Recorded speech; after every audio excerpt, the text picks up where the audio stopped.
Welcome to episode 24, airing in late August 2020. Hello friends, hope you remember the earlier episode we had with Usha Mukunda. Yes, that was episode 22. If you missed it for some reason, please listen to the same.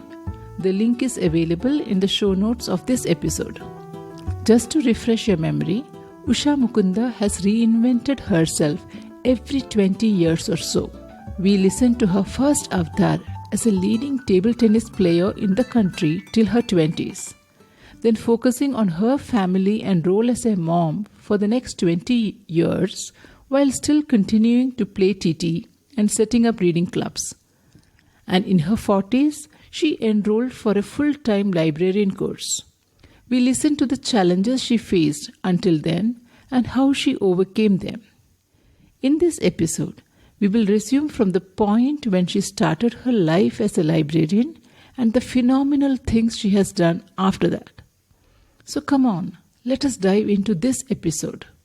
After the course, you decided to join Valley School, right? And there again, the librarian part of your journey, you were just not another librarian. You were somebody where every child who has interacted with you, I'm sure they cherish. When they read the books, if they are interested in the books continue, I'm sure they would remember you. So you were that kind of a librarian doing many different things. Many people feel that, okay, there are some people who set out to do different things and there are people who just, no, it's okay types. So did you set out to do things or it just happened? No, I think I was quite clear about what kind of library it should be, what kind of interaction and communication I should have with children. I don't know where that came from because the course didn't concentrate on school and children's libraries at all. But I imbibed something of the spirit of the library movement. And I had decided right from the start that this is what I would do. One thing I should say, I think for all human beings, some good things go to one's head, right? So when I saw that I was doing well, I got the gold medal in Billy Bessie and got the gold medal in Emily Bessie. My God. All my colleagues were saying to me, oh, now you'll get a top job as librarian, now you'll get this. And it went to my head. And so when Valley School had interviewed for our 2 children for admission, and they called back and said, children are in, would you like to come as librarian? I hesitated, okay? I didn't say it. I didn't jump at it, I must say.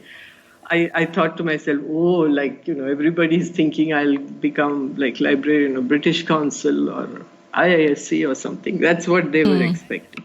And I hesitated. Then again, my husband came in to just give a few pointers. He said, all these years you have never worked anywhere in your life. And the outside world, the working world is a cutthroat place.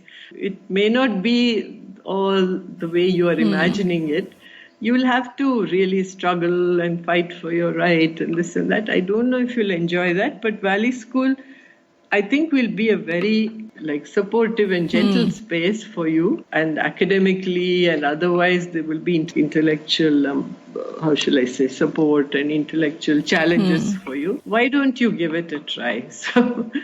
So that's how I ended up at Valley School. And my God, it was just wonderful because though I was fighting for my way through to have an open library, it was a good fight, I would say. Yeah. Will you just highlight 2-3 points about open library for the benefit of the listeners? Yeah. See, for me, an open library is at the basic level.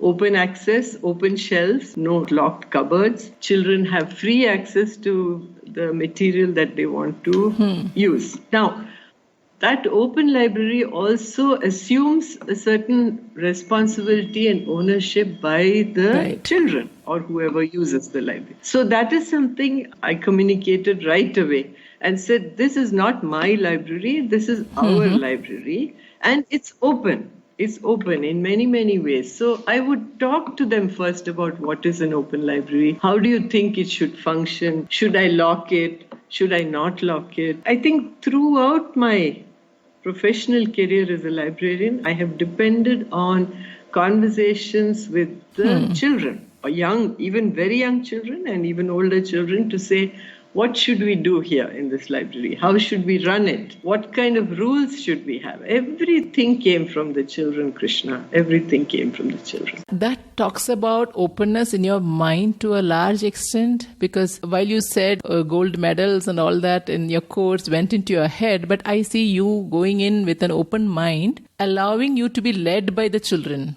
Yes. In terms of how they want to engage with the library, engage with books, at the same time being responsible for it. Yeah, yes. And I also had ideas to present to them which they could benefit from, and they just took to it like ducks to water. They enjoyed it so much, and they would help to take care of the library. An open library is everything in the sense that it's open in the mind, as you said. It's open in the mind.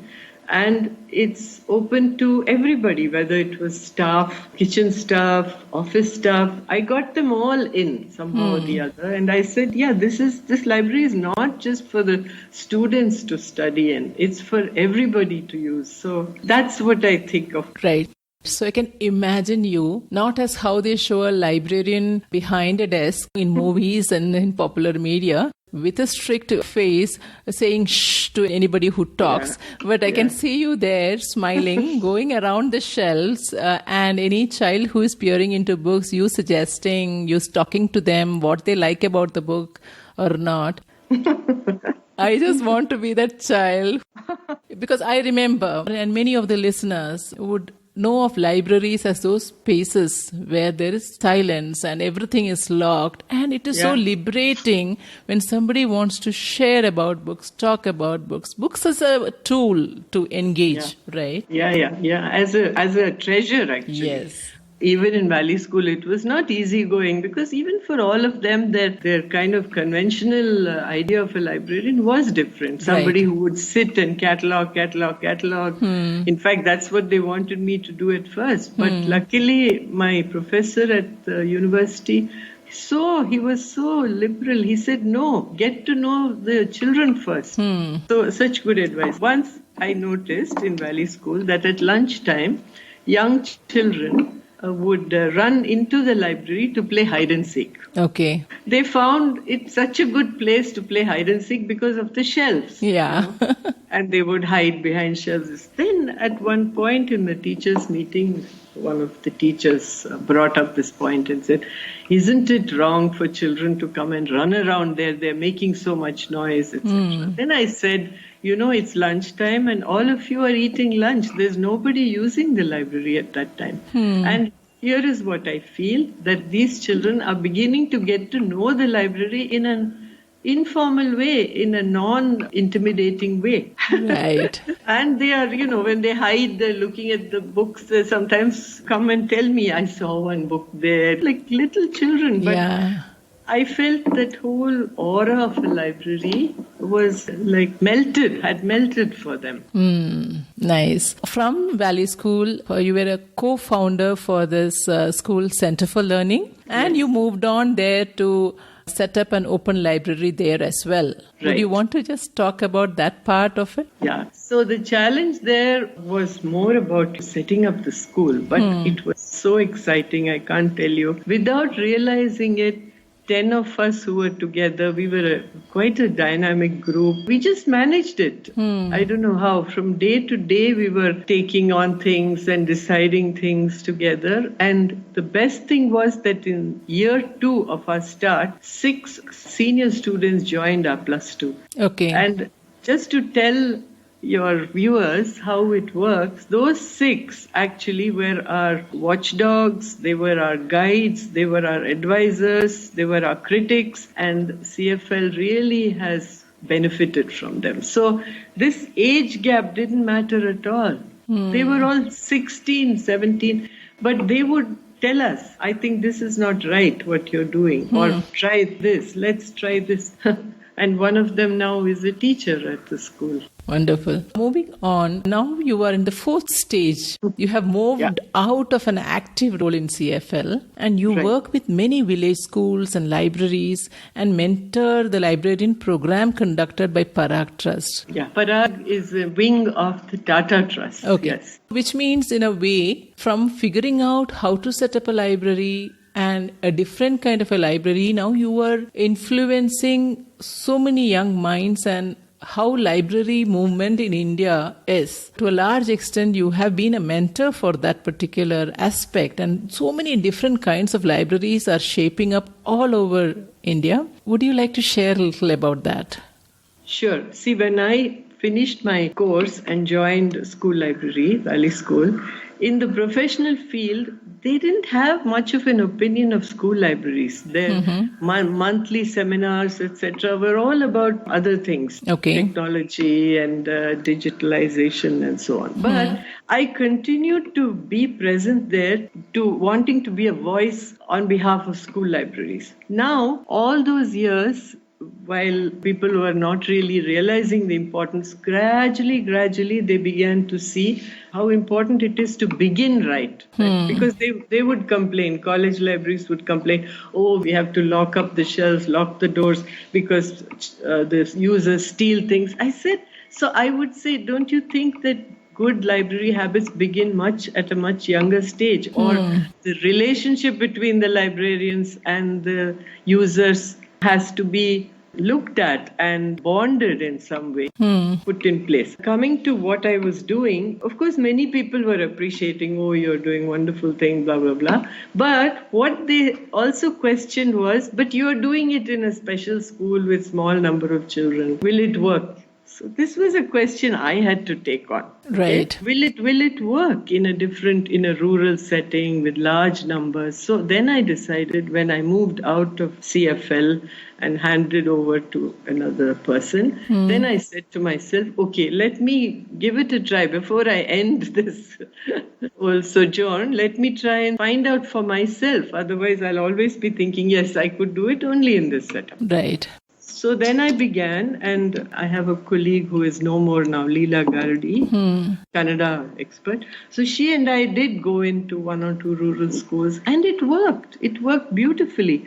So much so that the teachers in that school then decided to actually build a small room for the library, opened their locked cupboards and gave out their books to children. And one of the teachers said, I want to be the librarian. Oh, it was nice. Such a lovely thing.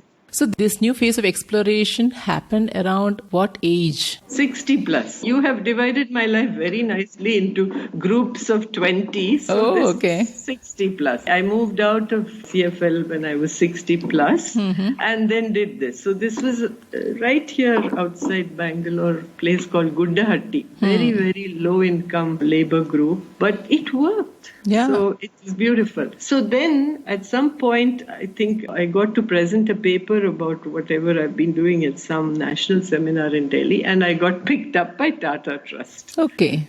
Now this was such a beautiful turning point in my life, I would say, because all these things that I would wish for, how can I reach the farthest corners of the country? How can I make contact with them happen through them? Because they had partners in such out-of-the-way places, tribal groups, very low-income groups in Madhya Pradesh, in Uttar Pradesh, in Rajasthan.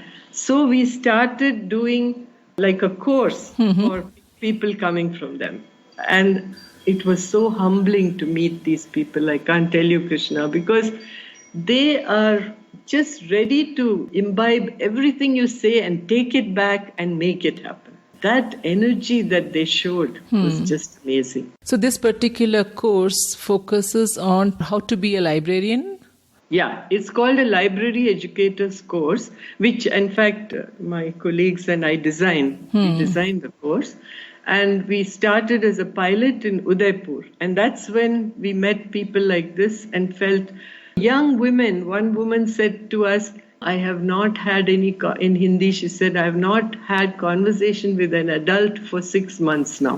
Which means she was living in a room, going to the school, coming back to that room. That was it. That was her life. And suddenly she found other young people who were also sharing their experiences. It was really humbling. I came into this at the age of 60 plus. I wish I'd come earlier, but yeah. But I shouldn't complain. Now, I'm going to be 78 in a month or two. And so if your calculations are right, from 60 to 80, I have another 2 years to do this because I have been engaged with this so happily to be working with a different clientele.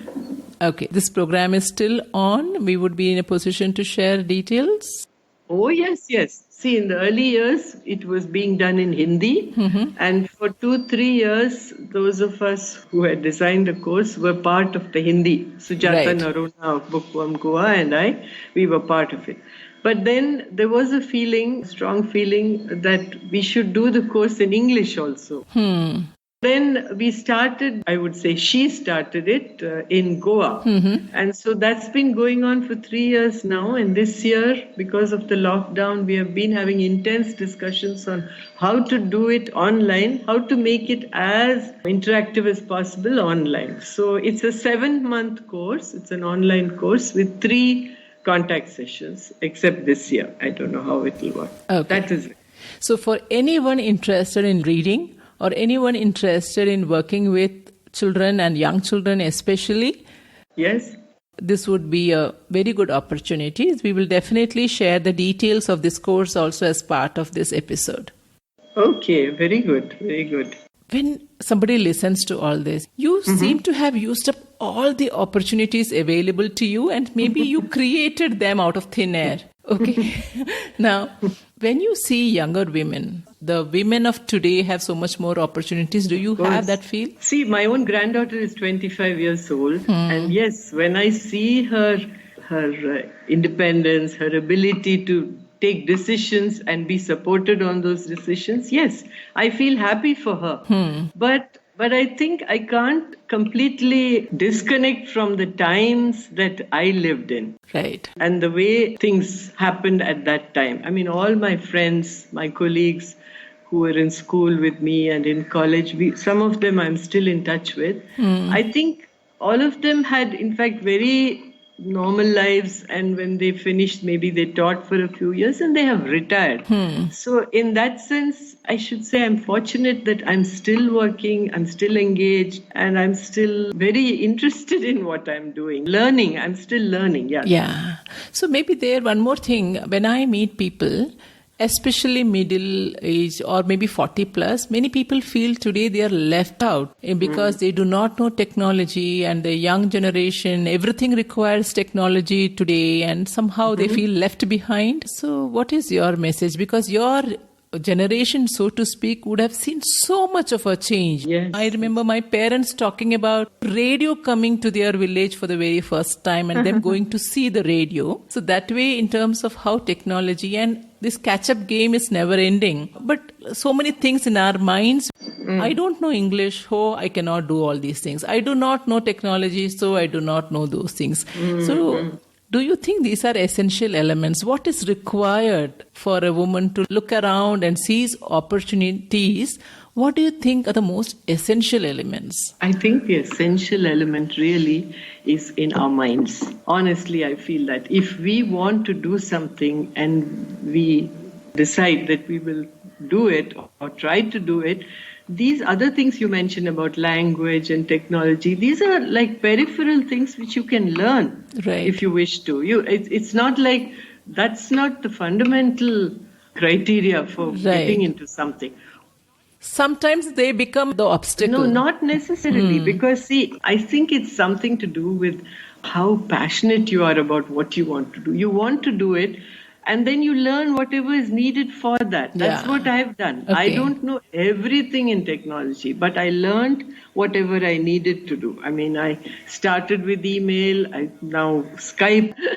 I mean, you young women who are listening will probably have a good laugh when you hear me. But it hasn't stopped me from doing anything that I wanted. When the course required me to learn Moodle, I learned Moodle. Okay, so as I came to each point at which I needed, supposing the course I said we did it in Hindi, I needed to brush up on my Hindi. So I didn't say at first, oh, I don't know Hindi, so I can't do this course. I said, I'm doing this course because this is a way of reaching out to all these people in the hinterland, right? Right. I will learn polish up my Hindi. And Kannada also, we went and did things in Yadgir with many schools.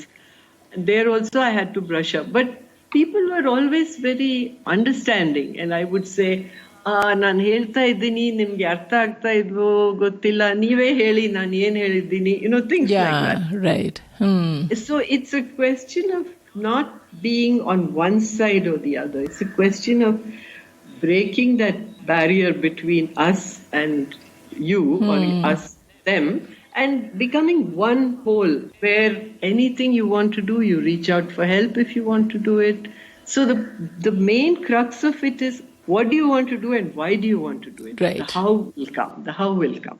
Okay. Yeah. So is there any other message you want to leave for your listeners? This itself, there is so much of learning. I'm saying if many of us who listen to this, if there are some things which really has touched us, I'm sure we can do so much in our lives.